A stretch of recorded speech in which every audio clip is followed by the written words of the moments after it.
This lesson plan was created for a pre-K class of 14 4-year-olds with the subject area focusing on language. One student had a slight speech delay and another had an auditory processing disorder.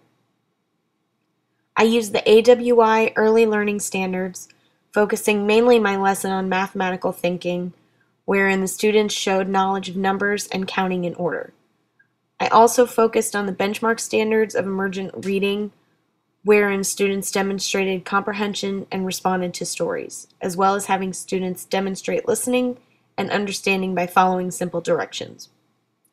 My lesson plan objective was for 80% of the 14 students to identify numbers 1 through 10 in English and Spanish, as well as matching the correct number of baby animals to their mothers. All of my materials were labeled in English and Spanish. I was able to gauge students' understanding of the lesson by asking questions to individual students and reviewing their responses, questions, and answers both during and after my presented lesson. For my lesson, I read the story straight through, covering each animal before moving to the next, making sure the students knew every animal. I then played the song after reading the story, and finally, after playing the song, I brought out the board where I had the students go one at a time, placing the mother, the babies, the numbers, and the labels for each. I then went over the animal signs in American Sign Language and finished with the song as a fun closing for the students. In looking back on my presented lesson, I shouldn't have covered more than I originally planned for, but I think I drove home the lesson and the ideas I was trying to convey. The students were very advanced and I felt they understood what was being presented, and apart from sitting far too long, they stayed on track. The lesson brought both familiarity and challenges by introducing new materials and covering previous knowledge. The lesson did not have the fluidity that I anticipated when the felt pieces would not stick to the board.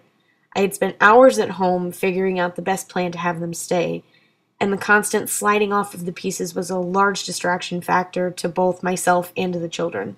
Overall, I would have practiced better time management. I carried the lesson on for over a half an hour, which was far too long for any early childhood age group to sit.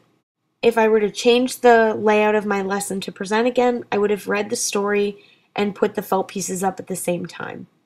I would have read a page, used the number, and have a child help me place that animal on the board, covering everything on that page before moving on. This would ensure the number and the animal was fresh in the child's mind and they would not feel like the lesson is dragging on. I would then play the song to finish, having already covered the animals, how many there were, and the movements for the song.